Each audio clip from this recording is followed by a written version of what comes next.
Airtable et formateur également autour d'Airtable depuis quelques années. Et Ambroise, je te laisse te présenter. Très bien. Ben, moi, je suis également consultant et sur toute la partie code, no code. Donc, je fais pas uniquement du no code, mais j'ai aussi un gros background de tech. Et je suis également CTO de ma boîte avec deux associés. On est dans le domaine de l'éducation. On aide des étudiants à se financer pour accéder aux études supérieures. Et on a notamment inventé la bourse via les entreprises avec le programme Propulseo. Donc, c'est un petit programme. Les étudiants postulent et ils peuvent être sélectionnés et financés par des boîtes. Donc voilà, donc c'est dans le cadre de mon rôle de CTO que j'ai beaucoup apprécié découvrir le no-code parce que je suis le seul tech de ma boîte et que je fais tout avec du no-code 80%, 90% aujourd'hui avec du no-code. Alors qu'avant, je faisais que du code il y a 5 ans. Très bien. Alors nous, on s'est connus via Stacker, parce que moi, je cherchais quelqu'un qui m'embêtait justement avec Stacker, dont on va parler, et c'est pour ça que je t'ai proposé de venir.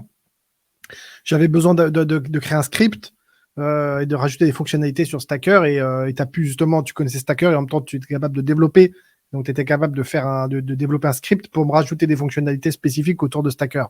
C'était ça, si je me rappelle bien. C'est ça, et puis il y a aussi des besoins sur du CSS, si je me souviens bien. Exact, exact. Donc très bien. Donc je suis ravi d'échanger. Surtout, le timing est bon parce que Stacker a fait pas mal a sorti pas mal de choses, et on va en parler tout de suite. Alors on va parler de, oui, effectivement, le fondateur de Stacker sera Airtable, que je connais bien, les fondateurs de Stacker, on va en parler. Donc l'idée c'est de démarrer d'une base d'exemples qu'on a créée, d'accord. Et l'idée, c'est de comprendre en quoi Stacker quelle valeur ajoutée va nous donner Stacker de manière générale, et surtout comparer à Airtable et son interface, d'accord. Donc, avant directement de plonger, on va essayer déjà de comprendre, d'accord. Donc, on va commencer peut-être juste par une petite intro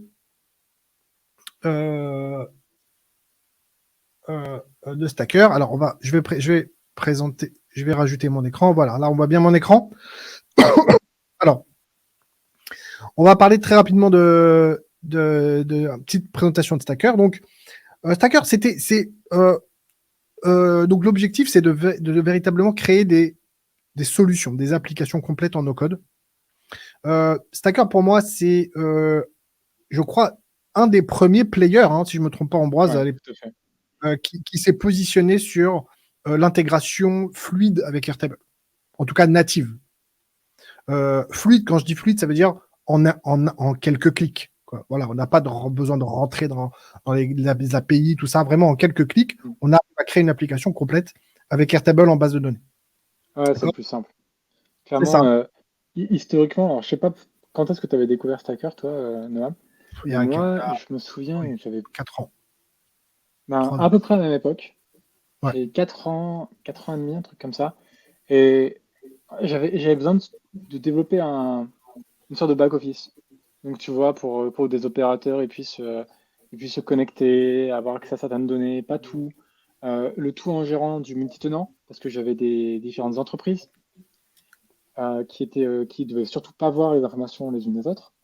Et en fait, j'ai testé 5 solutions différentes. La dernière, c'était Stacker. Et c'était mon coup de cœur.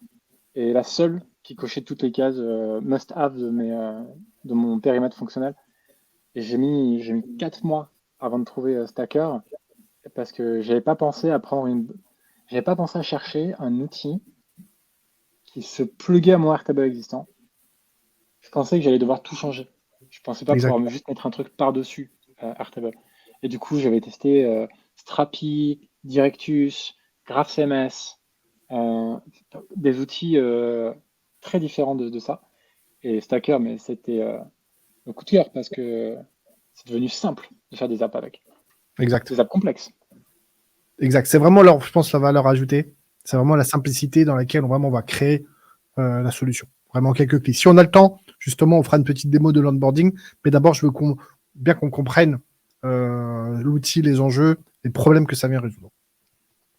Donc, Donc Stacker, oui, moi de mon côté, effectivement, j'ai découvert il y a 3 ans quand j'ai lancé mes formations sur Airtable. J'avais besoin de créer une interface pour mes apprentis.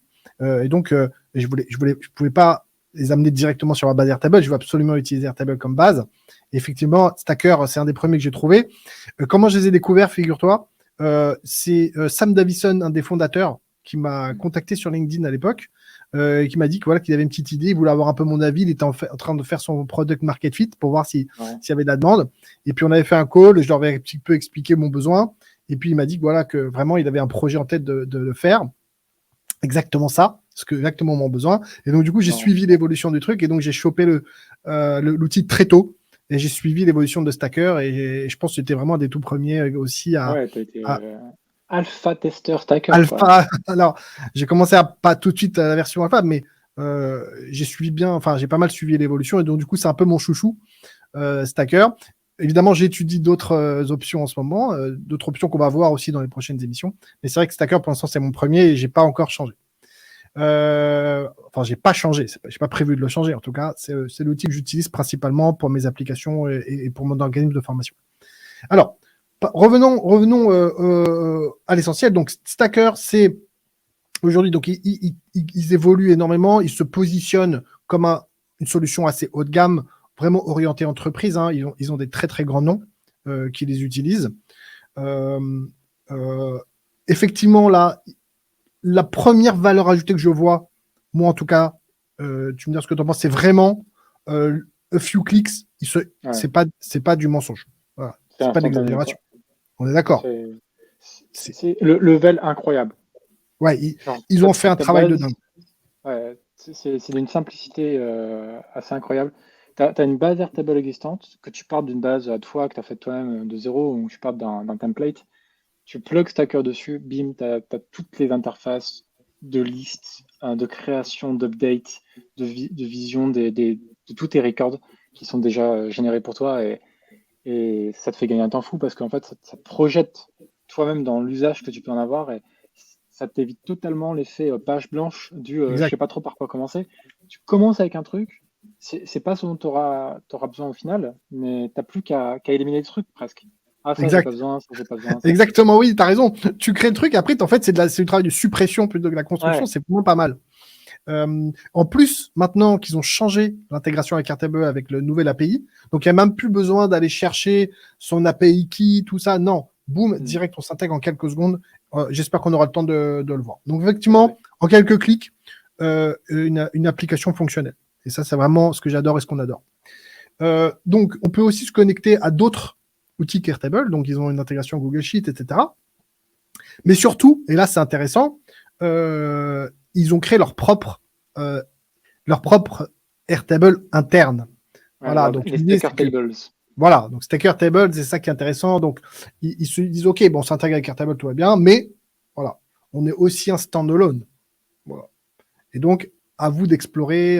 Alors, moi, j'ai jamais trop exploré, parce que moi, ce que je recherche, c'est toujours avoir utilisé avoir mon back-office sur Airtable, c'est ça mon objectif. Ouais.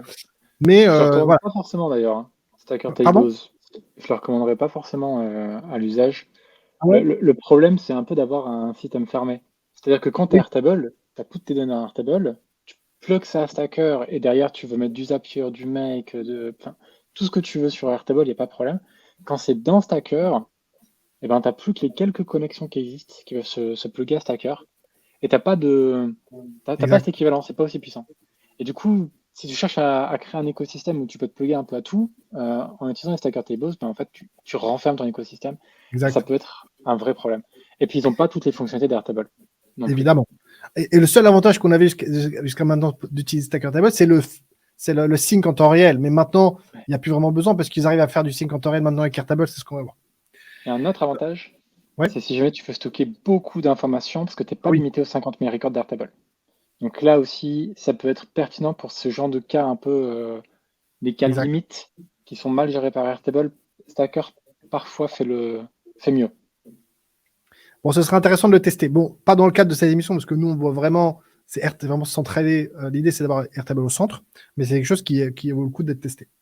Donc effectivement, ils ont pas mal rajouté de systèmes de workflow, ils ont rajouté des boutons, etc. Donc ça devient, c'est pas encore idéal, mais ça s'améliore. Effectivement, l'aspect sécurité. Et là, Ambroise, là, tu nous diras aussi un petit peu ton point de vue. Pour moi, effectivement, l'aspect sécurité, pour moi, eux, ils sont vraiment. Enfin, de gestion de sécurité est vachement au-dessus de ce qu'on voit dans le marché, non? Ouais, clairement. J'ai testé pas mal de choses sur Stacker, hein. Et ce qui m'avait bluffé au tout début, c'était la simplicité de leur système de permission, tout en étant hyper puissant. Tu peux faire vraiment des choses super complexes en code, si tu devais coder un système comme ça, mais ça peut te prendre des mois, mais des mois, genre 6 mois, genre un an, quoi, vraiment longtemps, juste de développer ce genre de système de permission de zéro.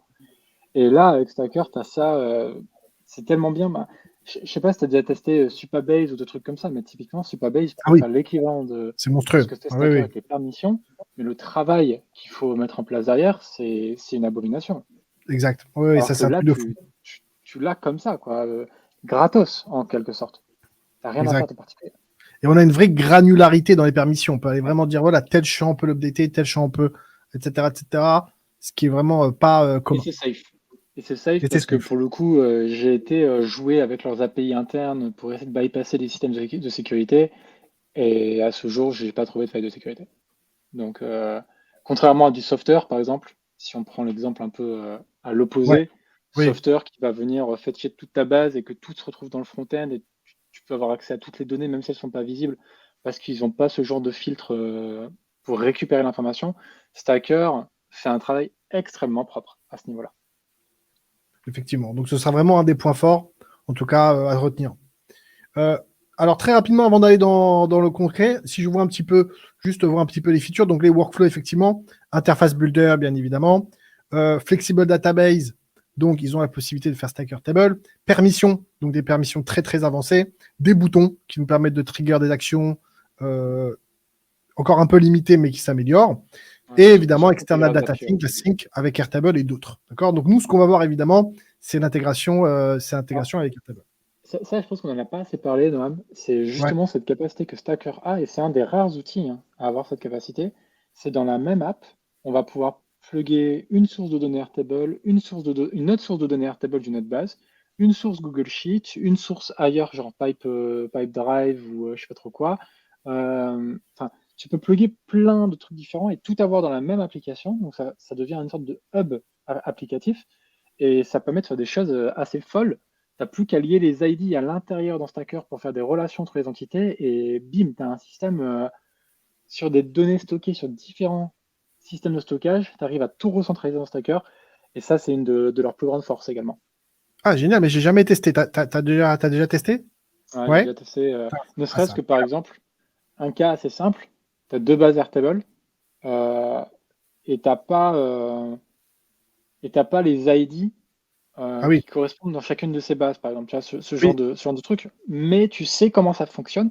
Et tu es capable de lier les trucs toi-même manuellement dans Stacker. Et en fait, tu crées une règle dans Stacker et derrière, il fait le lien. Et derrière, tu as tes liens entre tes entités. Ah, excellent, parce que moi, j'avais résolu ça en faisant du sync, mais Stacker Oui, fonctionne très mal avec le sync. C'est ce qu'il m'avait dit le support.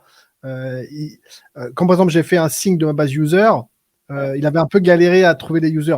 C'est un peu, on est dans un cas un Ouais, peu bah, extrême, mais oui, tu ok, rajoutes bon, une nouvelle couche de synchronisation. Parce que le sync c'est ça, Airtable, tu as un sync toutes les 5 minutes.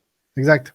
Donc, tu as encore une latence en plus à prendre en compte qui peut redéclencher une latence côté Airtable, enfin, avant la nouvelle feature qui vient de sortir. Du coup, tu pouvais faire une modif dans Stacker et avoir une demi-heure de Ah oui, d'accord. latence Ah oui, pour voilà, c'est voir ça. la. Parce que tu as un triple sync qui s'exécute avec des délais. Enfin, si ça se Ouais. passe mal, ça peut être long, quoi. Yes. Bon, très bien. Bon, alors, je pense qu'on a assez discuté de la présentation. Je pense qu'on va un peu rentrer dans le dur. Ceux qui nous écoutent, n'hésitez pas à nous arrêter, poser des questions et on vous répondra. Alors, on va prendre un exemple. On va partir d'une base Airtable simple. Vraiment, c'est un template que j'ai téléchargé sur Airtable. Employé directory, donc un annuaire d'employés d'une boîte lambda. On a les employés, on a les départements, donc chaque employé est classé par département. Et moi, c'est ce que j'ai rajouté, c'est une petite table request. Donc, chaque employé va faire une demande par exemple, demande de congé, tout ça, et entre guillemets, qui peut être validé ou pas par son N+1, entre guillemets, c'est ça un peu le principe.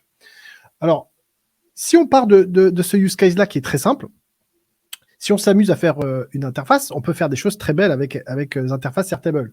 Juste pour vous montrer juste vraiment une petite démo, Ambroise, je sais que tu n'as pas eu trop l'occasion de jouer avec les interfaces. Ouais.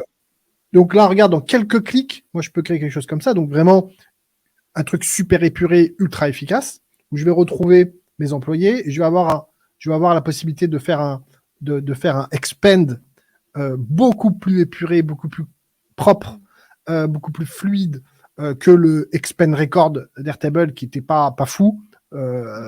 Et donc là, c'est vraiment très très propre. D'accord. Pareil, donc on peut ici, je peux même donner la possibilité de changer à l'utilisateur de changer son display, ce qui est assez cool, tu vois. Et on va retrouver ici nos requests, par exemple. D'accord. Hop. Donc là, vraiment un truc très simple. D'accord. Là où, alors là, je suis en mode plutôt, voilà. Donc là, si je rentre dans l'édit, donc dans l'éditeur, là où on va se limiter, là où on va être un peu limité, c'est par exemple si je vais ici. Alors imaginons que je vais donner accès à mes utilisateurs. Donc, mes utilisateurs sont en fait mes employés. Imaginons. Donc chaque employé peut se connecter et peut voir ses collègues, d'accord, et faire par exemple ici, on va faire par exemple faire une demande, d'accord. Donc ici, il va pouvoir accéder à l'ensemble des informations de ses collègues. Mais imaginons qu'on a un problème, imaginons qu'on ait une information ici, par exemple le salaire, une information sensible qu'on n'a pas envie de. Donc là, comment on va faire pour cacher le salaire, afficher uniquement le salaire du user lui-même, du current user, mais pas le salaire des autres. Là, à ce moment-là, on va être limité. Donc, on a la fonctionnalité current user sur Stacker, ça veut dire qu'on peut sur Airtable Interface, on peut dire afficher que l'utilisateur qui est le current user, on peut le faire, d'accord. Mais dans l'interface elle-même, on va revenir en edit, mais ici, si je veux dire, je veux cacher une brique d'information pour l'utilisateur A, mais pas pour l'utilisateur B, là, on arrive, là, c'est la limite d'Airtable Interface. D'accord. Et la seule chose qu'on peut régler sur chaque élément, c'est est-ce que c'est view only ou editable. Voilà, c'est les deux seules choses qu'on peut régler, mais c'est tout. D'accord. Donc, Airtable Interface, pour comprendre bien, c'est si on doit faire des cercles d'utilisateurs, on va dire, si on a le premier cercle, ce sera les créateurs, ceux qui vont créer la base. Je dirais que le deuxième cercle, on va appeler les éditeurs, les gens qui vont utiliser la base. Aujourd'hui, les éditeurs, on va tout de suite les mettre sur une interface Airtable. Donc, c'est vraiment pour ceux qui vont vraiment beaucoup utiliser la base en interne. Et je dirais que s'il y a un troisième cercle d'utilisateurs, par exemple les clients, les partenaires, les fournisseurs, là, pour moi, c'est ce troisième cercle, c'est là qu'on arrive à ce troisième cercle qu'on va penser à des outils comme Stacker, Software, etc. Enfin, c'est comme ça que je le vois. Il y a des commentaires de Absolutely Tablous aussi à propos des licences. Et c'est effectivement un point d'intention particulier parce que Stacker ne va pas nous faire du billing, par exemple, par licence, alors que Airtable va fonctionner comme ça. Donc, si on est sur une boîte avec 1000 personnes, il faut 1000 licences Airtable. On imagine très vite que ça coûte très cher. Évidemment. On a des sujets de pricing. Alors, on va parler. On n'a pas eu le temps de parler du pricing de Stacker, mais effectivement, c'est une solution qui coûte cher. C'est une solution haut de gamme. On va peut-être prendre après 5 minutes pour le voir, mais il ne faut pas oublier. Pas tant que ça, hein. Alors, ça dépend à quoi tu compares. Mais... Alors, justement, c'est cher. Alors, on va très vite clore le débat du pricing, puisqu'on y est. Donc, si je reviens au pricing, donc, effectivement, souvent, moi, je regardais sur LinkedIn, les gens me répondaient « Ah, mais Stacker, c'est très cher, etc. » Oui, c'est cher, mais on ne facture pas à l'utilisateur externe. Donc, c'est là la grande différence. Donc, pour ceux qui ont beaucoup d'utilisateurs externes... Ni à l'app. Ah, ni à l'app, effectivement. Donc, en fait Stacker, il a un modèle assez permissif, je trouve, d'un point de vue pricing, parce que tu peux créer autant d'apps que tu veux pour autant d'utilisateurs que tu veux et tu payes le même prix. Exact. Et ça, c'est vraiment puissant parce que du coup, ça peut paraître cher Mais si on pense une app qui est peu utile, oui, c'est cher. Tu as pas envie de mettre 4 000 € dedans par an Bien sûr. pour ça. Par contre, nous, dans notre boîte, on l'utilise pour faire 15 apps sur plusieurs milliers d'utilisateurs. Et en comparatif, ben, on est très content d'avoir cette solution, quoi. Voilà. Donc, on est entièrement d'accord sur la valeur ajoutée par rapport au coût. Ouais. Effectivement, pour un solopreneur qui va construire sa petite app, etc., c'est vrai qu'à première vue, ça peut être cher, mais effectivement, quand on a un gros usage, effectivement, là, on se retrouve largement. Si tu veux faire Alors, du bien, Noam, tu compares ça au ouais, prix d'un dev à l'année. Un c'est dev. clair. Juste un dev à l'année. Voilà. Et Ah, tu, c'est un tu te truc sens de mieux fou. tout de suite, tu vois. Ah, mais oui, parce qu'on est la nouvelle génération, on est un peu gâté. On est tellement habitué à tous Ouais. ces outils no code qu'on veut tout gratos, mais on oublie qu'aujourd'hui, grâce à ces outils-là, on est capable d'être en compétition avec des boîtes énormes, alors qu'on est tout seul. Ouais. Il y a 10 ans, sans ces C'est outils dingue. no-code, la petite app de merde, hein, en quelque sorte, là, avec ces 3 écrans et tout, une agence, elle te le fait pour 10 000, 15 000, hein, facile, C'est clair. facile. C'est- Et elle va te livrer ça en 6 mois s'il n'y a pas de retard. Ça marchera pas forcément comme tu veux. Et il n'y a rien, hein. Il y a juste une validation de congé, quoi. Donc Exact. aujourd'hui, tu fais ça Donc, en no-code tout seul. Donc on vit une époque incroyable et c'est ça qu'on essaye de communiquer et de montrer à tout le monde, en tout cas ceux qui ont raté le truc. Alors, si je reviens un peu à cette base, on va essayer de montrer ce qu'on peut créer maintenant avec Stacker. Donc j'ai un peu créé tout ça en amont parce que je savais qu'on n'allait pas avoir énormément de temps, mais si on a du temps à la fin, je le recréerai devant vos yeux ébahis. Donc si on va sur Stacker, donc j'ai un peu créé l'équivalent extérieur. Regardez le résultat. Donc Stacker, j'arrive à un résultat vraiment, et ça je le crée en quelques clics, hein, je vous montrerai. Mais on a les employés, d'accord. Hop, on va avoir aussi un expanded view très propre, ok. On va avoir les départements, d'accord. Et on va avoir ici les requests, ok. Donc ça c'est un peu à première vue. Et ça, je n'ai pas besoin de créer. Ça, c'est vraiment au moment où j'ai Ouais, créé l'application, Stacker m'a sorti ça, quoi. C'est vraiment c'est ça. génial. C'est au Euh, moment où tu lis ta source de données. C'est au moment où on lit exact. la source de données de Stacker. Stacker détecte que Airtable a 3 tables. Employees, département, request. Il crée les liens en haut. Il liste toutes les données, les vues en liste. Tu cliques dessus, tu as la page record. Et après, tu as fait quoi? Tu as supprimé 4-5 champs dans la liste en Voilà. vue Et ça, parce on va le qu'ils faire. ne servent à Parce qu'il rien. faut que, Voilà. il faut que les gens voient pour nous croire. Donc, on le fera. Mm. Ce que je voulais vous montrer déjà, c'est juste, hop. Donc là, ça, je suis vraiment sur mon appli et je suis ce qu'on appelle previewing as. Donc là, je me connecte en tant que. D'accord. Si je l'enlève, boum, là, j'arrive à mon vrai éditeur où là, je peux effectivement rentrer donc tout dans toute la gestion avec toutes mes apps sur le côté. Et là, je peux rentrer dans mon éditeur. D'accord. Mais avant, je vais juste vous montrer ce que voit l'utilisateur final quand il se connecte. Donc, évidemment, là, je suis sur mon compte à moi, mais si je me connecte, donc Airtable Stacker me crée véritablement un link, donc me génère un lien de mon portail. Donc par défaut, ça va être My Stacker App, mais évidemment, on peut rajouter un custom domain. Et voilà ce que voit vraiment l'utilisateur qui se connecte. D'accord. Donc Cameron, voilà. Donc là, voilà ce qu'il voit. D'accord.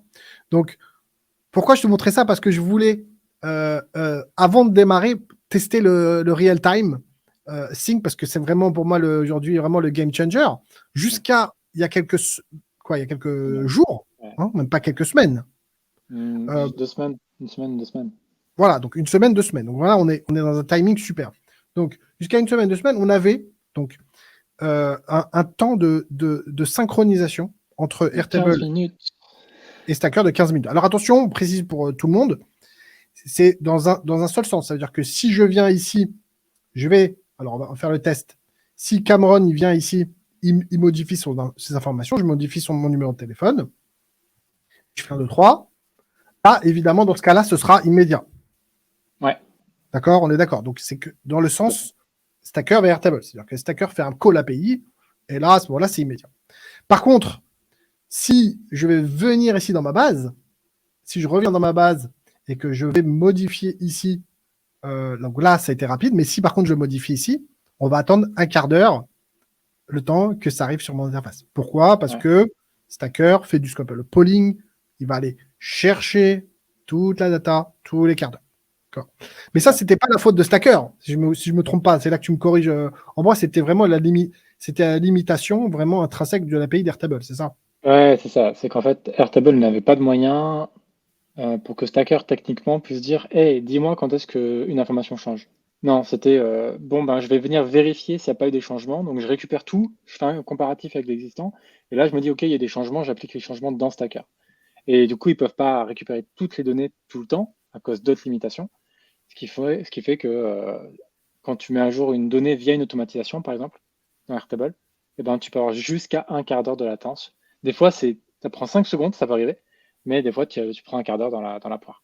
Mais Ça, aujourd'hui, l'API d'Airtable, il est construit nativement, le nouvel API, pour te permettre de. ouais, Il te renvoie un espèce de webhook à chaque fois qu'il y a une mise à jour de ouais, données. en fait, c'est ça. C'est que maintenant, tu as un système de webhook côté Airtable avec le nouveau système d'API, ce qui fait que Stacker est capable de dire dès qu'il y a des changements, notifie-moi du changement. Et après, comment Stacker a fait l'implémentation technique de ça, D'accord. là, je ne sais pas. Mais c'est ce nouveau petit composant qui fait qu'ils sont capables de détecter un changement directement dans la base et de venir mettre à jour un record précis pour que ce soit du temps réel, quoi, en quelque sorte. Tout Alors moi, ça simplement. m'a fait vraiment galérer ce truc-là. Ah ouais, Quand non, j'ai mais créé mes applications pour hilarant, ça. dans mes formations, tout ça, les gens ils comprenaient pas pourquoi ça m'était. Donc je devais toujours trouver des workarounds pour éviter. Et là, j'ai fait un peu le test juste avant et j'avoue que ça m'a pas mal bluffé. Alors on va le faire. Donc Ah, là vas-y. on a mis 1, 2, 3 sur ce côté-là. Donc là, le numéro de téléphone. Si maintenant je viens, je fais, ok, ça va être rapide.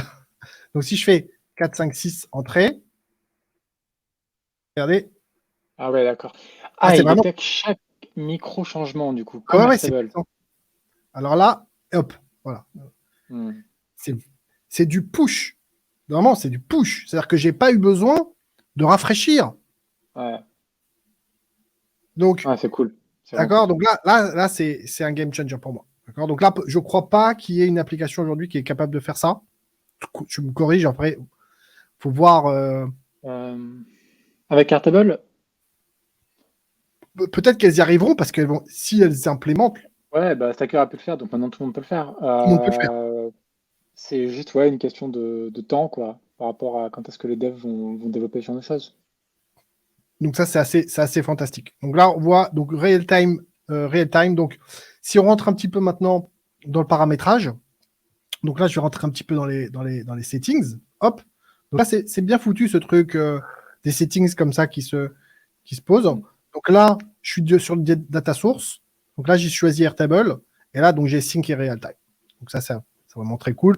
Et hop, ici, on va mes tables. Je peux évidemment dire, OK, ben, telle table, je ne les vois pas. Et évidemment, ça, des fameux stacker tables. Fast data, nothing needed. Donc évidemment, ils nous vendent leur stacker table, évidemment. Bon, nous, l'idée, c'est qu'on travaille avec Airtable. Alors, par contre, donc ici, par contre, Schema, c'est important de le savoir. Si vous rajoutez des colonnes, des champs, des tables, si vous changez la structure de la base, évidemment, ça, Stacker, il va falloir venir le rafraîchir ici. Ça, c'est important de le savoir. Mais je crois que c'est dans toutes les applications, je crois que c'est une limitation. Pas forcément. Typiquement, Pas forcément. Noloco a un système différent où il resync le schéma automatiquement. Ah ouais. Ouais. Pour Ah, ça, autant, est-ce que c'est une meilleure pratique? Je suis pas certain. Parce que ah, tu as des avantages et des inconvénients dans les deux cas. Euh, Typiquement, si tu supprimes une colonne dans Airtable et que tu annules sa suppression, ben, peut-être que Noloco il va capter que tu as supprimé, il va adapter son front-end, mais quand il va revoir que ça a été créé, il va pas recréer la colonne manquante et potentiellement tu peux créer des bugs partout dans ton app. Et l'automatisme, c'est bien, mais il faut faire attention quand même. ouais. Vaut mieux, ouais, que ça ne vienne pas sur le compte du contrôle. Ouais. Ok, bah, très bien. Justement, no code, c'est un sujet aussi intéressant qu'on pourra échanger. C'est vrai que il y a beaucoup de nouveaux players qui rentrent et qui shippent très vite, etc. Mais bon, c'est vrai que la stabilité, pour moi, la stabilité des applications, c'est la clé. Parce que déjà que c'est compliqué de construire des solutions en no-code, si en plus tu rajoutes des manques de stabilité de l'outil lui-même, là, ça alourdit complètement le truc. Ouais, t'as l'air con devant ton client. Quand ça plante, Bah qu'il oui, y a un alors bug de ton c'est ma prestat. faute, est-ce que c'est la faute de l'outil? Mais attends, j'attends un retour de l'outil, etc. Donc la stabilité, pour moi, c'est quelque chose de vraiment central. Je préfère qu'il y ait moins de fonctionnalités, mais une forte stabilité. C'est pour ça que j'encourage aussi surtout à utiliser l'interface d'Airtable, puisqu'évidemment, elle est évidemment ultra stable. Mais bon, Airtable, c'est pas du jeu. Airtable, une boîte qui vaut 11 milliards, alors que là, on parle de petites startups qui sont en série A, B, quoi. Alors, on va regarder un tout petit peu comment ça fonctionne. On va un peu garder un peu les fonctionnalités. Et après, on fera notre petit benchmark. Donc, pour rappel, on a un petit outil. On a mis en place un outil dans la dernière fois où on compare. Voilà, on fait une comparaison de toutes les fonctionnalités et on essaie de comparer. Donc, prendre les fonctionnalités et de dire pour chaque outil est-ce que l'outil est comply ou pas, est-ce que l'outil a cette fonctionnalité ou pas, et on va s'amuser un petit peu à faire ce petit tableau. Donc, ne pas oublier de garder un petit peu du temps pour faire ça. Donc, on passe un peu en revue les fonctionnalités. Donc là, les permissions. Donc là, vraiment, les permissions, c'est l'aspect vraiment pour moi advanced. Donc, on va pouvoir pour chaque table être capable de vraiment définir exactement les records auxquels l'utilisateur a accès, mais surtout sur et par rôle. Chaque champ. Et par rôle. Et par rôle. Donc là, ce qu'on voit pas sur l'interface de Noam, c'est qu'en plus de ça, parce que tu n'as pas créé de rôle sur cette app Stacker, donc ils ne sont pas affichés, mais tu aurais un choix pour tel rôle, on va appliquer ces règles, etc. Exact. On va le faire, comme ça on va voir. Donc là, effectivement, on a vraiment une granularité hyper puissante sur ce qu'on peut faire sur chaque champ. Ça, c'est absolument, absolument génial. Qu'est-ce qu'on va avoir également? Donc ça va être... Alors, ce qui est important, c'est que vraiment, ces permissions-là, c'est vraiment en back-end, quoi. On est d'accord, hein. C'est-à-dire que quand je dis j'enlève en read, on est d'accord, hein. Ça veut dire que si on a... Pour comprendre, ce que c'est toujours pas jamais clair, moi je sais que dans mes bootcamps, si on a le serveur d'un côté et le front de l'autre, c'est-à-dire que les informations, quand on dit on bloque l'accès d'un champ, on le bloque au niveau du back. C'est-à-dire que l'information ne traverse pas Internet pour aller jusqu'au front. D'accord. On n'a pas l'information dans le navigateur. C'est pas qu'elle n'est pas seulement affichée à l'utilisateur, c'est qu'elle n'est pas récupérée par le navigateur. Donc on peut pas leak quelque chose qu'on n'a pas, par exemple. C'est pas possible. Donc c'est pour ça que c'est aussi puissant. Donc et du coup, c'est aussi plus performant. Parce qu'on récupère moins d'informations à chaque fois qu'on fait une requête. Voilà, donc ça, c'est très important parce que nous, souvent, quand on compare un peu les outils, les gens, ah, moi, je préfère pas. Tu sais, on se dit, ah, c'est l'outil un peu plus sexy, on aime bien aller vers l'outil sexy, mais on oublie que, voilà, il y a une infrastructure qui est vachement solide, qui est vachement robuste. Et la sécurité, c'est jamais un problème jusqu'au moment où on arrive au souci. Plus on a d'expérience, plus on préfère utiliser des outils qui sont sécures. Alors, on y reviendra de façon en permission très rapidement, mais on va passer très rapidement. Donc général, c'est un peu les paramètres. Donc ça, c'est quoi? Ça cache fréquency. Donc ça, c'est plus d'actualité, évidemment, puisque maintenant on a du real time, etc. Ah oui, on peut mettre du... Alors, ça aussi, c'est une fonctionnalité custom script. Donc on peut mettre du custom script puisqu'on l'avait fait ensemble, mais voilà, ils sont pas très cool là-dessus. Il faut leur envoyer le script. Donc, par exemple, si vous voulez rajouter un chat, tout bête, hein, un JavaScript, il faut leur envoyer via le support. Ouais, c'est ça. Deux choses à prendre. Super. Il y a le prix, déjà, parce qu'il faut être en pro-plan pour pouvoir avoir accès à ça. Ah oui, donc, en plus. Donc déjà, c'est un premier frein potentiel. Le CSS, on peut le modifier directement dans l'App Stacker. Le CSS, oui. Le CSS, tu peux modifier directement dans App Events, tout en bas. Tout en bas de ta liste, App Events. Et là, tu as Migrate CSS, là, il te dit un truc. Ah oui. Faut cliquer sur le bouton pour faire un truc, pour qu'il s'affiche. Customer Access, Appearance. Ah oui. Non, oui, c'est dans le Customer Access, Appearance, et là, on peut mettre potentiellement du CSS. Ouais, c'est ça. Mais tu peux aussi le mettre directement dans l'Appearance. Mais si tu veux mettre du JavaScript, par exemple, pour mettre ton chat, il faut leur écrire. Et c'est pas terrible parce que tu leur envoies le code, ils vont dire ah, mais tu as déjà du code d'un autre truc, est-ce que je dois. Enfin, ça, c'est vraiment dommage. Moi j'ai monté mon propre système. Je sais pas si tu es au courant d'ailleurs que tout ton code que j'ai hébergé pour toi, c'est auto-déployé via du GitHub et ce genre de choses. Hein. Je m'amuse plus à leur envoyer des scripts manuellement. Je le fais une fois, je leur envoie le script et en fait derrière c'est un script qui va chercher un script que j'héberge ailleurs. Et j'ai plus de problème. Bon, toi, t'es pas la référence, t'as la référence, t'es CTO d'une boîte, mais le mec lambda, moi, je vais mettre un chat, je dois leur écrire pour leur... Ça, c'est vraiment dommage. Ah ouais, non, c'est chiant. Mais bon, on va dire qu'on c'est un petit détail, peut-être qu'ils le régleront. Donc, ça, c'est le custom tree. Donc, Customer Access, donc c'est ce qu'on voyait. Donc, OK, c'est comment maintenant on va donner accès aux autres. Donc, là, on va pouvoir avoir un portail, un URL, et on va pouvoir évidemment mettre notre custom domain ici. L'appearance, on va pouvoir le modifier, mais c'est une modification évidemment très light. D'où l'intérêt d'avoir du custom CSS, c'est qu'on va pouvoir modifier que 2 petites choses, le logo, l'icône, etc. On n'a pas beaucoup de customisation possible, mais c'est pas le but. Eux, ils se positionnent vraiment sur, OK, tu vas faire un truc très vite, qui fonctionne. Ils sont très efficaces, fonctionnels, et moins dans le cosmétique. C'est pas dans le détail. Voilà. En tout cas, sur l'aspect cosmétique. Voilà. Et là, alors, donc, ici, c'est All Customer. Donc, en fait, c'est quoi mes customers? Alors, c'est là que c'est intéressant. C'est que cette liste de customers, d'où elle vient? Bah, elle vient tout simplement de ma base Airtable. En fait, j'ai défini que mes utilisateurs, j'ai dit à Stacker d'aller chercher mes utilisateurs dans ma base Airtable et dans quelle table.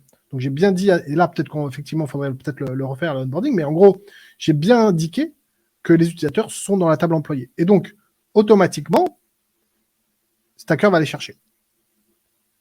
D'accord? Et donc, c'est vachement bien. Ça, c'est vraiment la fonctionnalité géniale parce que du coup, tu peux gérer tes utilisateurs directement dans ta table. Par exemple, tu peux leur mettre un statut actif, inactif et dire, ben non, tu donnes accès uniquement aux utilisateurs qui sont actifs typiquement. Et la synchronisation se fait automatiquement. Donc ça paraît trivial, mais en fait, c'est pas une fonctionnalité que beaucoup le font. Par exemple, je sais, par exemple, typiquement Software, on en reparlera, mais Software, de mon souvenir, tu rajoutes, la synchronisation se fait que dans un seul sens, c'est-à-dire que tu rajoutes un utilisateur via ton application Software, ça envoie à Airtable, très bien. Mais si tu rajoutes un utilisateur via ta base Airtable, ça l'envoie pas automatiquement Software, par exemple. Ce qui est un peu limitant, typiquement. Donc ça, c'est vraiment génial. Pour moi, c'est vraiment une fonctionnalité centrale et géniale de Stacker. Et après, évidemment, on va pouvoir faire des rôles. Là, ouais, juste pour les gens qui regardent, ouais. Toi, tu as accès à quelque chose qui s'appelle Customer Access, Noam. Oui. En fait, les gens qui nous regardent et qui n'ont jamais créé un compte Stacker, s'ils créent un compte maintenant, ils n'auront pas accès à ça. Ils n'auront pas accès à cette fonctionnalité Customer Access parce qu'elle appartient à un workspace qui n'est plus le workspace actuellement actif, mais c'est uniquement les vieux workspaces qui ont ce genre de fonctionnalité. Ouais. Et alors on est des vieux, Noam, on est des vieux de alors Stacker. comment ils peuvent donner accès? Il faut qu'ils le demandent, c'est ça? C'est-à-dire? Comment ils peuvent donner accès extérieur si tu crées un nouveau compte aujourd'hui sur Stacker? Bah, t'as aussi la fonctionnalité, c'est juste qu'elle n'est pas présentée de la même manière. En fait, là, avec les Customer Access, tu as des notions de Customer List. Ok. C'est une fonctionnalité qui te permet d'avoir des users qui se login, mais que tu récupères tes users depuis différentes sources de données. Donc, on pourrait imaginer que tu te plugues à 3 bases de données différentes, du Google Sheet, du Airtable, par exemple. Et dans chacune de ces apps, tu as l'équivalent d'une table user. Et pour chacun de ces users, tu autorises l'authentification. Ça, c'est possible avec ta version. C'est plus possible avec la dernière version du Workspace parce que ils ont préféré simplifier le système. J'ai compris. Mais voilà. Okay. Soyez pas étonnés si vous voyez pas la même chose. Alors effectivement, donc on a peut-être une ancienne version un peu différente. Alors, on va finir là de passer en revue et après on passera, puisqu'il nous reste un petit quart d'heure, sur le benchmark pour conclure un peu, voir les fonctionnalités. Donc les rôles, donc pareil, je peux ici rajouter des rôles, administrateur, user, et définir pour chacun sur quelle page quelle page il peut accéder, etc. Ouais, okay. C'est pour la partie visibilité dans la navigation, en quelque sorte. Est-ce que je vois l'élément dans la navigation? Ça permet de... Non, c'est là la navigation. Ah oui. Ouais, est-ce que dans la navigation j'ai accès? Ok, d'accord. Oui, effectivement, j'ai pas. Ok, donc là on a 2 rôles, admin et user. Là pour le coup, j'ai créé 2 rôles. Si je reviens maintenant dans les permissions, tout à l'heure tu me disais, hop, pareil. Donc là, on n'avait pas ça tout à l'heure effectivement. Ouais. Donc là, je peux dire ok, ben parfait, parfait maintenant les employés. Tu peux mettre some users. Voilà. Et là, tu as le choix entre user et admin a accès à tout. Donc, t'as pas trop. Voilà, c'est sur des apps un peu plus complexes, tu vas pouvoir aller plus en détail. Par exemple, quand tu as employé, manager, Ah oui, supervisor, et, admin, quoi. Là, tu peux vraiment avoir des trucs vraiment différents. ok. Et après, tu peux faire Sum Record. Ah oui, et Sum Record. Si Ouais, on dit que par exemple l'employé ne peut avoir accès qu'à ses propres, qu'à lui-même, typiquement, tu mets deux ouais, records, profile, match, employé profile. Ou c'est ça. on peut dire, par exemple, que les utilisateurs de son département. Donc là, je peux dire, il peut avoir accès que enfin, il n'aura accès. Donc le filtre, c'est le département du user match Le département des employés. le match de département de mon employé. Ouais, c'est déjà à chaque fois, je me casse la tête à chaque fois pour le truc, mais voilà, c'est ça. Donc là, par exemple, typiquement, j'aurai accès qu'au euh, employé de mon département. Donc, C'est ça. Et donc derrière, du coup, pour aller très dans le fonctionnel, ce que ça permet de faire, c'est que ça permettrait de faire deux règles. La première règle qui dit, pour toi-même, tu as le droit de voir tous tes champs et de modifier tous tes champs, et c'est tout. Et pour les employés de ton département, tu as le droit de voir ces champs-là, de modifier peut-être des champs, parce que ça peut avoir du sens, modifier ces champs-là, etc. Mais tu ne peux pas en créer. Voilà. oui. Et, ou bien tu peux en créer. Imaginons un rôle de manager, ben, tu peux voir tout le monde, même s'ils ne sont pas dans ton département, tu peux voir tous les champs et tu peux tous les modifier. Voilà. Et ça, c'est vraiment la puissance de Stacker, quoi. Ça, faut dire que vraiment, c'est vraiment assez balèze. Ouais, ouais, Donc, alors, on va faire un save, c'est pas grave. Pour finir, on va passer dans la navigation. Il va nous rester 10 minutes. Donc, là, c'est ce qu'on va voir ici, typiquement. On est d'accord. Donc là, sur chaque élément de la navigation, c'est ici, si je me rappelle bien, voilà, ouais. qu'on peut définir, OK, euh, qui va avoir accès à la Donc là, navigation. typiquement, si tu voulais pas donner accès au user, tu décoches le user et il peut pas avoir accès aux employés, par exemple, si c'est ce que tu cherches à faire. Exact. Et là, j'enlève complètement de la navigation. Ouais, c'est ça, mais si tu l'enlèves complètement, même les admins n'y ont pas. C'est la Très bien. différence entre décocher user et l'enlever complètement, c'est ça la différence. En tant qu'admin, tu vas continuer de l'avoir tant que c'est coché, OK. tant que c'est, ouais. Alors, il y a un truc qu'on n'a pas vu, manage feed non-data. Et ça, c'est franchement assez plantant. Donc là, vraiment, il nous a récupéré, il nous a refait un mini Airtable Mm. intégré dans le truc. C'est vraiment génial. Donc ça, c'est toute la data qui récupère d'Airtable. Ouais. Et donc ici, à partir de là, je peux aussi piloter ma table. Et après, je retrouve en fait vraiment tout. OK, quel champ je vais devoir donner accès ou pas. Je retrouve mes settings de ma table. Je retrouve mes layouts, qu'on va voir tout de suite, les actions, les permissions. Donc ça, vraiment, c'est quand même super bien fait. Ouais. Là, Alors ils ont c'est fait du un truc. read-only, hein. Important à Hein. préciser, on est en lecture seule sur les Ah oui, données. t'es sûr, Stacker regarde. permet de rajouter des nouveaux champs. C'est-à-dire qu'on Attends, peut j'ai pas créer des l'impression. champs qui existent que dans Stacker. Ah, regarde, attends, Redoni, non, C'est regarde. aussi en édition? Non, sérieux? Ah oui, oui. Ah, je Ah, sais c'est pas. pas. Putain, alors ça aussi, je pense que c'est nouveau. Hein. Ah, Donc peut-être. c'est vachement bien fait. Alors, peut-être un petit mot sur les layouts, parce qu'on n'a pas vu quand même, le layout c'est quand même important. Donc Ouais. là, donc layout c'est génial, on va pouvoir vraiment. Alors, c'est un mécanisme de section, c'est ça, on va mettre des blocs d'informations. Et aujourd'hui, ils ont pas mal donc là, c'est un bloc simple d'informations avec des champs. On sélectionne les champs qu'on veut afficher, etc. Donc c'est assez simple. Mais ils nous ont fait pas mal de trucs, des highlights, euh, related record list, des bannières. On peut faire du embed de vidéo. Euh, on peut aller vraiment très loin. Juste pour vous donner un peu un exemple d'un truc un tout petit peu plus avancé, si je vous montre un peu ma plateforme de formation, tu vois, par exemple, si je vais aller dans les cours, donc là, on peut vraiment créer des trucs assez cool avec une vidéo à embed, des infos, donc ça, c'est les related records, donc c'est les articles qui sont rattachés au contenu, etc., etc. Donc vraiment, on peut faire des trucs très beaux, très propres, et en même temps très efficaces, parce que finalement, ce qu'on recherche avant tout, c'est l'efficacité avant, avant la cosmétique et les fleurs. Voilà, donc ça c'est sur l'aspect de layout pour montrer jusqu'où vous pouvez aller en termes de layout. Euh, il nous reste 10 minutes. Je te propose qu'on fasse notre petit benchmark. Ouais, très bien. Alors, Je réponds à une des questions. ah oui, une question intéressante. Ouais, S'il y a une question intéressante, tu me concernant. dis comme ça, je l'affiche. Oui, il y en a eu plusieurs là. Il y a eu, dans l'ordre, il y a eu les environnements de dev et de prod. Est-ce que Stacker Ok. gère les différents environnements?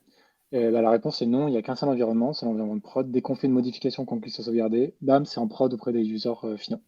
Donc là, il n'y a pas de gestion d'environnement. Ça peut être un point problématique parfois. On peut vite péter une app en prod si on fait un changement et qu'on sauvegarde. Et en même temps, contrairement à d'autres outils, par exemple le web, t'as pas besoin t'as pas 5 minutes de temps de latence à Ouais. déployer ton app pour la mettre en prod. Donc ça a aussi ses avantages. Moi, j'ai appris à vivre avec, même si en tant que dev, je préfère avoir mon dev, mon staging, ma prod, tout bien cloisonné. Là, il n'y a pas trop le choix, donc faut mettre les bonnes pratiques qui vont avec ce genre de fonctionnement.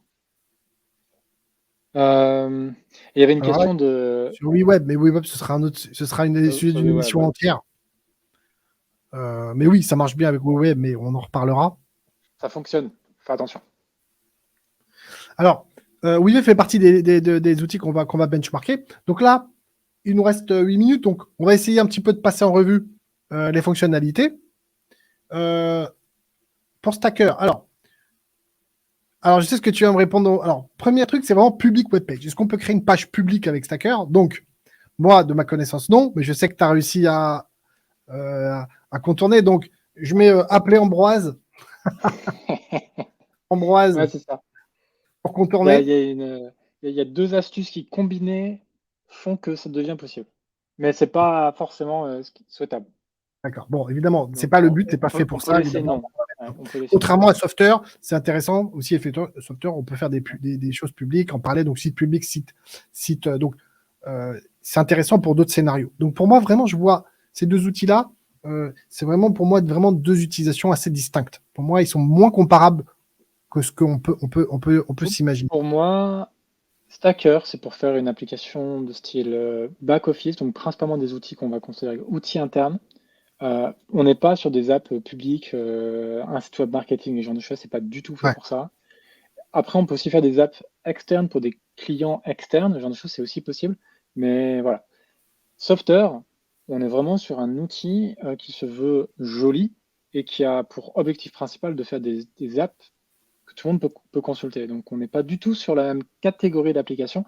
Et par contre, Softer, pour faire ce qu'on fait avec du Stacker, avec la gestion de la data, accès, les différentes permissions, c'est nul. Comparé à Stacker, c'est nul. Pour moi, c'est pas le, D'accord. c'est pas le bon outil pour le bon usage. Il est très bien pour Ouais. d'autres choses.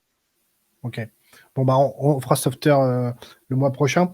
Alors là, donc public web page, j'ai dit clairement non. Custom domain, évidemment oui. Rajouter des pages statiques, c'était pas le cas il n'y a pas si longtemps. On pouvait pas faire du statique facilement sur Oui, ok. Ouais. ça En aussi. fait, par page statique, ce qu'il faut comprendre, c'est que jusqu'à très récemment, Stacker ne permettait pas de créer des pages qui ne soient pas liées à une collection Airtable. C'est-à-dire qu'on a une page parce qu'on a une Ta source collection, de données, peu importe Airtable, c'est mais pas ta source de données. ouais, ta source de données, peu importe. Mais là, maintenant, on a aussi la possibilité de faire des pages qui ne sont pas spécifiquement liées à une table en question dans ta source de données, mais potentiellement qui vont regrouper des informations de plusieurs tables, etc. Et ça, c'est très récent, c'est un mois et demi. Oui, oui, c'est très récent. Donc j'ai Très mis récent. yes. Alors rajouter alors, unlimited internal user, oui, on peut, mais ça coûte un petit peu d'argent de rajouter. Ah ouais? euh, je crois. Attends. J- Il me Euh, semble pas, hein, personnellement. alors, ah Ah oui, tu non, as 10 collaborateurs. non, moi je parle bien de external user, donc c'est unlimited external user. Donc ça, tu Ah l'as ouais, dès le départ. Donc en fait, je me suis trompé. Dès le départ, tu as unlimited external user. Ah non, c'est unlimited les internal internal. user. Ouais, c'est ça. Du coup, les internal users, c'est les builders, c'est les collaborateurs stackers avec qui tu vas pouvoir Collaborateur. bosser. Donc, on est à la limite de 10 en plan pro. Comme j'utilise que le plan pro, ben, en fait, j'ai juste jamais atteint cette limite. Mais c'est vrai qu'elle existe. Après 10, euh, Voilà, 10. voilà, t'as de la C'est pas mal. marge. La Concrètement, marge. Ça coûte, ça coûte. Alors, est-ce que j'ai unlimited external user? il me semble que tu Bah, l'avais mis déjà. Ouais. external user. Alors, c'est Ouais. bon, on y arrive. Ah oui, est-ce qu'on peut faire une. EWA. Non, Non, ça on ne peut pas pas. possible. Alors que certains le font. Je sais que Software le fait. Ouais. Est-ce que c'est mobile? C'est très nul sur mobile. C'est Donc, c'est possible, mais c'est pas du tout conseillé. L'expérience est pas extrêmement. Pas extrême, quoi. Tes utilisateurs, ils vont râler, hein. Concrètement, ils vont pas prendre plaisir à utiliser Stacker sur mobile. pas d'UX. Paiement, oui, tu peux. Ah, Non. ça dépend, tu veux faire comment? Parce que si Non. c'est intégré à un formulaire de paiement Stripe qui est généré ailleurs, il n'y a pas de problème, tu peux faire de Ouais. l'embarqué, donc tu peux mettre des iframes, ce genre de choses. Je dirais que oui. Stabilité, très important. Alors, mais on est plutôt bien. Il est Parfois, il y a bien. des bugs, mais ils réagissent assez vite. Ils ont bien optimisé leur communication. Mais c'est récent, hein. Moi, il y a encore 1 an ou 2, on est d'accord qu'il y avait pas mal de Ouais, petits problèmes, hein. de problème, tout à fait. Il y a pas mal de Ils ont trucs. Là, ils stabilisé. ont passé ça. On va dire qu'ils ont passé l'étape euh, instabilité. Alors que d'autres outils, Ouais, s'y sont encore. ouais, tout à fait. Unlimited apps, Ouais, oui, ouais. App illimité, du moins en pro ah, plan. en pro plan. Ouais, il faut payer quand même 290 $. Et ça, c'est qu'en yearly. Hein. En monthly, moi, c'est ça que je paye tous les mois. Donc, Ah ouais, t'es pas passé en paiement annuel depuis le temps. ouais, je devrais, mais ça fait toujours mal. Ah Déjà ouais, que j'ai pas à avoir le paiement mensuel. Alors, si en plus, je dois passer à l'annuel. Stabilité, donc j'ai mis high. Unlimited apps, oui, payant. On va mettre ouais, deux fois dollar, parce que c'est quand même pas donné. un peu cher, ouais, c'est le plan pro. Unlimited record.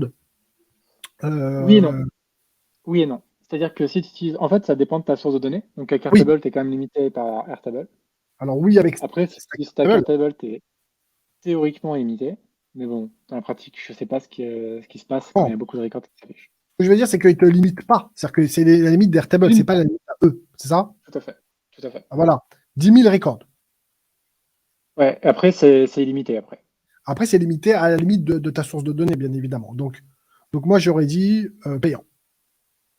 D'accord. Ouais, ouais, c'est payant. Ouais, c'est payant. Donc 10 000 De toute façon, je suis records. pas sûr que ce soit trop nécessaire d'indiquer que c'est payant parce que tous les plans sont payants sur Stacker. Tu as 30 Bon, mois, 30 pardon, 30 jours gratuits pour faire tes tests, etc. Mais après, alors, illimité dans ouais, les c'est autres ça. plans.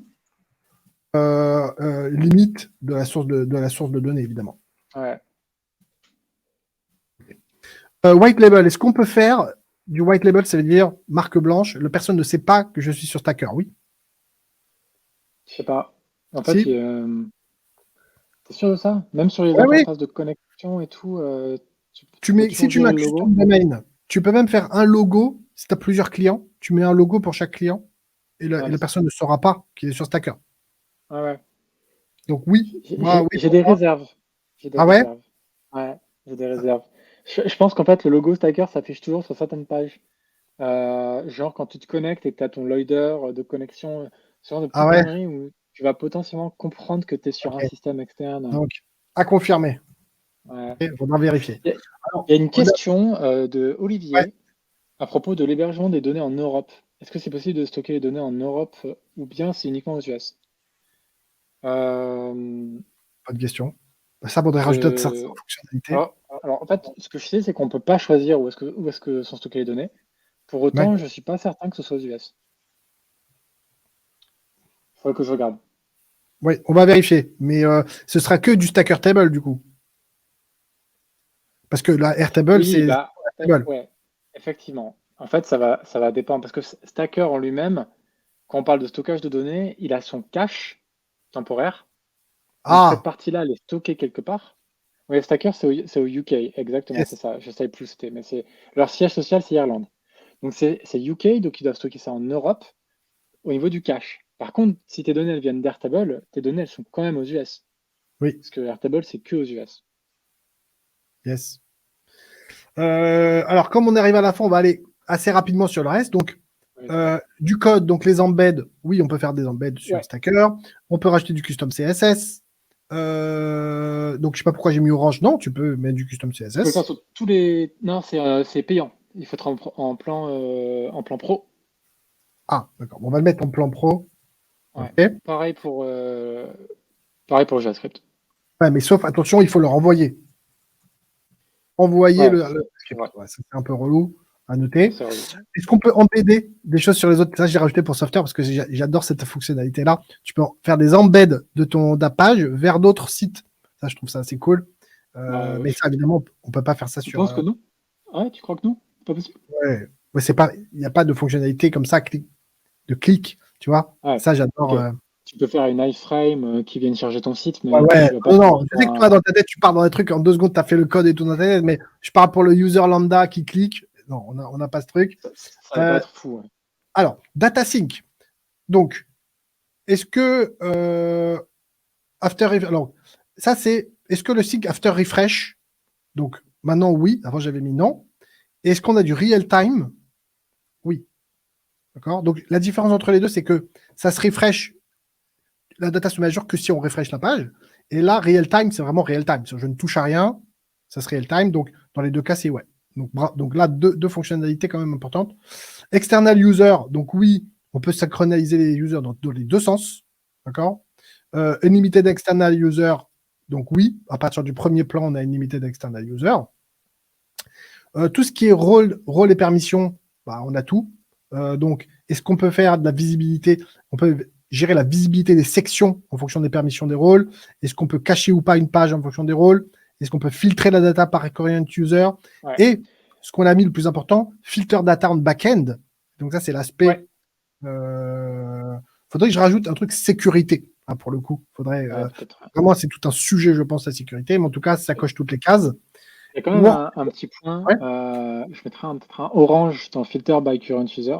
Tu peux Ouais. filtrer par utilisateur en cours sur certaines choses, mais quand tu vas dans l'interface, donc plus au niveau des permissions sur les droits d'accès aux données, mais vraiment sur les conditions d'affichage des blocs visuels, tu peux filtrer sur des propriétés qui dépendent de l'utilisateur en cours, mais il y a des contraintes qui font que tu ne peux pas toujours faire tout ce que tu veux. Et là, typiquement, il y a des outils comme Noloco qui permettent, qui poussent ces contraintes encore plus loin et qui Ah permettent de ouais. faire encore plus de choses. Ouais. Donc il y a des contraintes. Voilà. Mais il faudra développer. Donc, et les workflows. Donc, alors, est-ce qu'on peut télécharger la data en CSV? Ça, c'est un truc qu'on me demande de plus en plus. Et ça, ils l'ont mis il n'y a pas longtemps. Ouais, c'est récent. Donc, ça, c'est bien. Est-ce qu'on peut trigger des workflows Zapier Make? Je ne me rappelle plus. Oui, on peut. Alors, Zapier, oui, Make, non. Ah! Alors, on va le séparer en deux. Ok, je le sépare en deux. Zapier, oui. Make, C'est-à-dire que non. pour Zapier, ils ont une option spéciale où tu peux choisir, quand tu crées un action button, tu peux dire soit tu exécutes une action de type update, soit tu fais un trigger Zapier. Mais ils n'ont pas make. Donc, pour trigger du make, il faut passer par du custom JS. Moi, c'est ce que je fais. Ah oui, d'accord, ok. Mais voilà, Donc, on n'est plus sur du no-code. ok. Bon, alors on va dire qu'on va rester sur un supposé du code, mais bon, c'est quand même bon à savoir qu'on peut quand même faire des choses avec du code. Ouais, tout à fait. Parfait, bon, on a notre petit benchmark, donc là, on peut déjà s'amuser déjà un peu à faire un peu une comparaison Airtable interface, donc Stacker, un petit match. Donc là, effectivement, il y a pas mal de choses évidemment qui vont manquer, donc donc custom domain, tout ça, tout ce qui est mobile, external user, donc effectivement là, on va retrouver certaines choses. Mais clairement, là, on ne le montre pas, mais la limitation pour moi par rapport à Airtable Interface, c'est vraiment d'avoir tes users dans une table. Moi, j'adore ça. Même sur Airtable Interface, on n'a pas la possibilité d'avoir ces utilisateurs dans une table. Et moi, ça me manque dans Airtable Interface. Ouais. Comprendre Euh, qui a accès à ton app. Ça, c'est important. Hein. ouais. Comprendre qui a accès à ton app, être Non, mais capable surtout, de faire activer, désactiver les l'impersonnate. users automatiquement, sans y aller à Ouais, la main. Tu vois, ça, ouais, c'est un tout truc à tout fait. bête. Donc voilà. Donc, quand même pas mal de verres, hein, sur Stacker, à voir maintenant avec prochaines comparaisons dans les prochaines épisodes. Il est 14h05. Je pense qu'on va pouvoir finir. Est-ce qu'il y a des questions ici? Tu peux faire un appel à une page genre Webhook? Oui, oui, on peut faire. Ah, Ouais, pas vraiment. non, C'est-à-dire pas que tu vraiment. vas pas. Tu peux invoquer du Zapier, donc tu peux faire un petit bouton, ce qu'ils appellent des action buttons dans leur langage, qui va trigger un webhook Zapier. D'accord. Mais voilà, si tu n'utilises pas Zapier, tu peux pas le faire facilement, quoi. Moi, je le fais avec du code. Très bien. Oui, Olivier nous dit qu'il y a peu de choses sur les RGPD, tout ça, Ouais. effectivement. Ce serait Euh, intéressant de. En plus, ils sont au UK, donc ils sont quand même un peu concernés. Moi, je sais que j'avais quand même, j'ai signé un accord de, alors je sais plus comment ça s'appelle en français, ou NDA, en ouais. anglais. Un NDA. Accord de Non, c'est pas un confidentialité. NDA. Accord de Comment? confidentialité. Ah, Non, pas c'est pas NDA. ça. Non, non, d'un point de vue RGPD, un paplard qui t'estampille que c'est bien fait et qui respecte le RGPD. Donc D'accord. voilà, j'avais fait ça pour notre cas d'usage. Ok. Bon, bah, c'est bon à savoir. Euh, c'est la fin de cette émission. Franchement, je pense qu'on a fait une belle vue Un beau tour d'ensemble. C'est dommage d'horizon. qu'on n'a pas eu le temps de faire l'onboarding. Ça, c'est vraiment Ouais. dommage, mais peut-être que je le ferai en vidéo YouTube. Je le mettrai peut-être. Mais croyez-nous sur parole que ça se fait vraiment très facilement, très simplement. Merci Ambroise. Je pense que Stacker, vraiment, pour moi, ça reste vraiment en pole position, en tout cas dans le top des outils à utiliser, en tout cas pour son usage, c'est-à-dire Ouais. outils internes, portail client. Je pense que c'est vraiment pour moi un des number one. Ouais, clairement. Il Clairement, y en a clairement. même qui font des SaaS. Ils se sont amusés à faire des SaaS et qui arrivent à en faire des SaaS avec Stacker. Ah ouais, ben nous, ce qu'on a fait avec, c'est du SaaS, hein. Ah, c'est Moi, du j'ai SaaS. fait du SaaS, Ah, c'est ouais. votre SaaS, Ah c'est ouais, du ouais. SaaS. Ouais, j'ai du SaaS et j'ai du pas SaaS, mais j'ai fait les deux, hein, avec. D'accord. Donc Stacker, même, voilà, ils n'ont pas construit pour ça, mais Ouais, aujourd'hui, ouais, c'est ouais, faisable. on voit pas mal de gens, donc toi et aussi dans la communauté, je vois des gens sur leur, sur leur Slack qui font du SaaS. Donc, Mm. je vous recommande d'explorer Stacker et de faire des tests. Et on se retrouvera dans un mois euh, pour évaluer Softer cette fois-ci. Et à ce moment-là, on fera un petit peu le match. Merci Ouais, beaucoup. Merci à tous d'avoir été là, d'avoir suivi jusqu'au bout. Merci beaucoup, Ambroise. On se retrouve très vite dans les autres émissions de la communauté. ça marche. Et je vous dis à tous, ciao. Yes. À la prochaine. Salut.